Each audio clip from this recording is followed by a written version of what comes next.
मथुरा वृंदावन के अधिकारी जीवों के भोजन पदार्थ स्वीकार की वैसे ही मेरे भोजन पदार्थों का स्वीकार कीजिए। श्री दत्तात्रेय महाराज जी आप प्रतिदिन कोल्हापुर में अधिकारी जीवों से भिक्षा लेकर आत्मतीर्थ पर भोजन करते हैं, उसी प्रकार से मेरे इन भोजन पदार्थों का स्वीकार कीजिए। श्री चक्रपाणी महाराज जी आपने ब्राह्मण के 500 भोजन का स्वीकार किया, द्वारावती के फंडन के अधिकारी जीवों के भोजन पदार्थ स्वीकार किए, वैसे ही मेरे इन भोजन पदार्थों का स्वीकार कीजिए।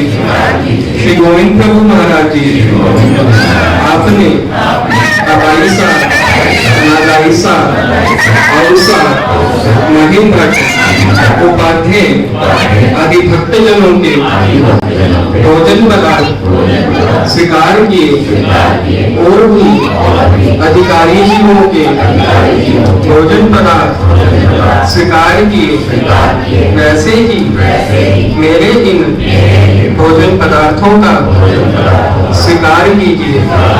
श्री चक्रधर महाराज जी आपने पैसा के पानी भात का स्वीकार किया, हटोबास, उपाध्याय, दायम्बा, नाथोबा, साधा आदि भक्तजनों के भोजन पदार्थ स्वीकार किए और भी अधिकारी जीवों के भोजन पदार्थ स्वीकार किए। सारंग पंडित के 60 बार भोजन पदार्थ स्वीकार किए, वैसे ही मेरे इन भोजन पदार्थों का स्वीकार करके अपनी कृपा दृष्टि से इस राजस्थामस अन्न को सात्विक बनाकर मुझे अपना प्रसाद प्रदान कीजिए। पत्रं पुष्पं फलं तोयं यो मे भक्त्या प्रेष्यते तदहं भक्त्या प्रददमश्यामि प्रेतात्मना यत्करोषि यश्वासि यज्ञोषि ददासि यत्तपस्यासि कौन्तेय तत्कुरुष्व मदर्पणं। श्री गोपाल कृष्ण महाराज की जय। श्री दत्तात्रेय महाराज की जय। श्री चक्रपाणी महाराज की जय। श्री गोविंद प्रभु महाराज की जय। सर्वज्ञ श्री चक्रधर स्वामी हम सनाई जय। रापई पाल दिया हो मेरे श्याम जी, मैं रापई पाल दी। भोग लगाओ मेरा भोजन वाला जी, भोग लगाओ मेरा भोजन वाला जी। आओ मेरे श्याम जी, मैं रापई पाल दी। आओ मेरे श्याम जी, मैं रापई पाल दी।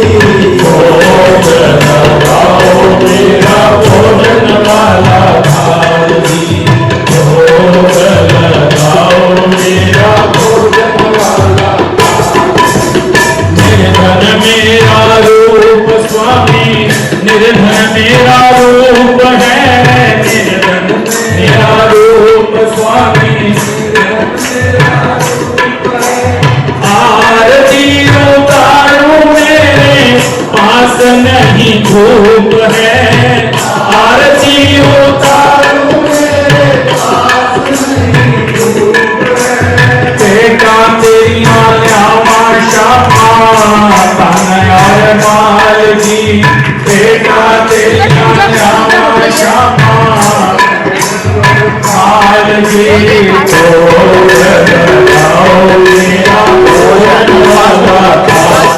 जीवों को अपना आनंद दे सके, इस कारण परमेश्वर ने इस सृष्टि की रचना करवाई और इस सृष्टि में जीवों को लेकर जीवों को ज्ञान दिया, अपना प्रेम साधन दिया। उन अधिकारी जीवों को जिन्होंने ज्ञान जोड़ा, प्रेम जोड़ा, उनको ऊर्ध्व करने के लिए अनेक प्रकार की लीलाएं की। अभी भगत जी ने, चेतन सेठी जी ने भजन बोला, कौन सा? मेरा कोई ना सहारा, मेरा कोई ना सहारा बिन तेरे। दो बोले हैं, दूसरा कौन सा बोला है? मैं निवा मेरा मालिक, मेरा मालिक। आगे बोलो, मेरा मालिक ऊंचा, आगे वहां पकड़ मैं ऊंचा कीता। हाँ, वहां पकड़ मैनू ऊंचा कीता। परमेश्वर को ज्ञान दे रहे हैं जीवों को ऊपर उठाने के लिए, क्योंकि नीवा मतलब क्या? नीचे है। जीव जो है वो मति प्रेम से भरे हुए हैं। जो उनके विचार है, जो उनकी मति है, जो उनकी गति है और जो उनके रममान होने की विचार है, वो सब कैसे है? नीचे है। उस कारण वो जीव को हमेशा नीचे ही रखते हैं। हमको कुछ पदार्थ मिला, हमने वो आगे दान किया, ये क्या है? ऊर्ध्व होना है, ऊपर जाना है। लेकिन हमें कोई पदार्थ मिला, हमने वो आगे देकर ऐसा नहीं किया कि आगे देना है, बल्कि विचार क्या किया? मेरे को और मिले, मेरे को और मिले। और उस चक्कर में क्या किया कि दूसरों का भी हमने छीनना शुरू कर दिया, चोरी करना शुरू कर दिया। ये क्या है? ये नीचे जाना है। तो ये जो नीचे जाना है, इसी को खत्म करने के लिए परमेश्वर हमें ज्ञान देते हैं। वो ज्ञान के माध्यम से हमें पता चलता है कि हमने ऊपर जाना कैसे। आगे लाइन आई, मन ज्ञान की ज्योत जल रही, ज्ञान की यहाँ पे एक ज्योत जल रही है, ज्योत जल रही है, लेकिन उसके आगे क्या लगा रखा है? ऊपर क्या लगा रखा है? शीशा लगाया हुआ, ग्लास लगाया हुआ। किसने लगाया? कि वो बुझे। उसको बुझने से बचाने के लिए हमने क्या किया कि हवा ना लगे, हवा से वो बुझ ना जाए, इसलिए वो शीशा लगा दिया, ग्लास लगा दिया। वैसे ही हमने उस ज्ञान को जो हमें परमेश्वर से मिला है, हमने उसको बचाने के लिए एक गिलास लगाना है, एक शीशा लगाना है। वो शीशा क्या है कि परमेश्वर की जो आज्ञा है, उस आज्ञा के ऊपर हम चले, उसके अनुसार वर्तन करें, तो वो हमें उस ज्ञान की ज्योति को बचाने में मदद करता है। नहीं तो हमने पता नहीं कितने जन्म लिए, पता नहीं कितने कर्म जोड़े।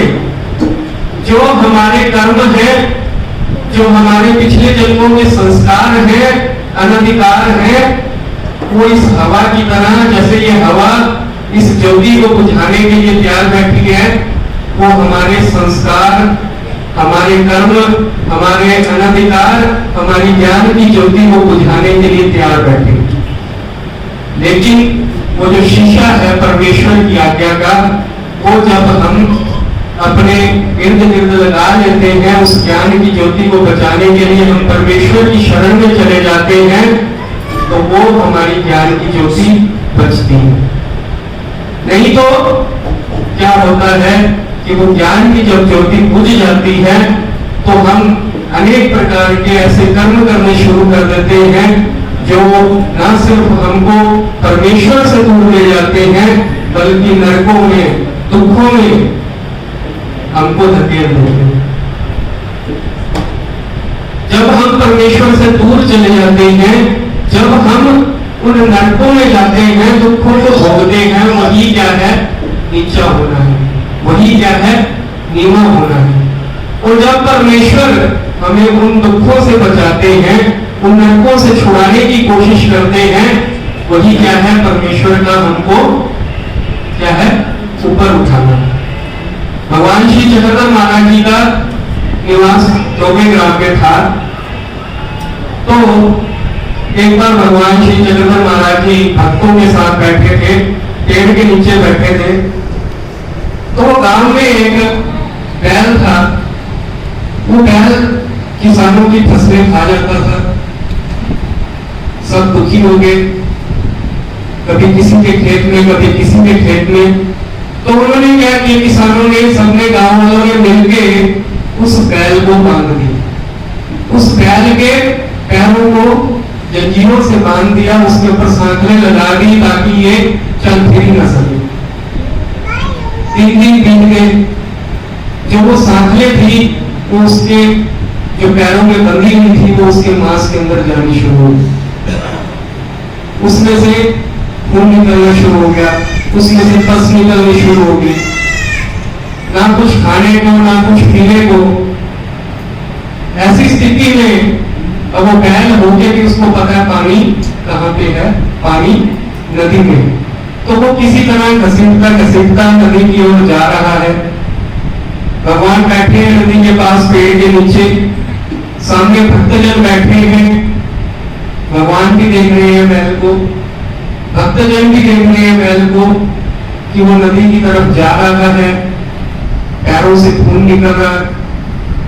तो भक्तजन भगवान से प्रार्थना करते हैं, महाराज ये बैल बेचारा मरने के पास में है, तो आप आज्ञा दो तो हम इसको खोल दें। भगवान देखते हैं लेकिन बोलते कुछ नहीं।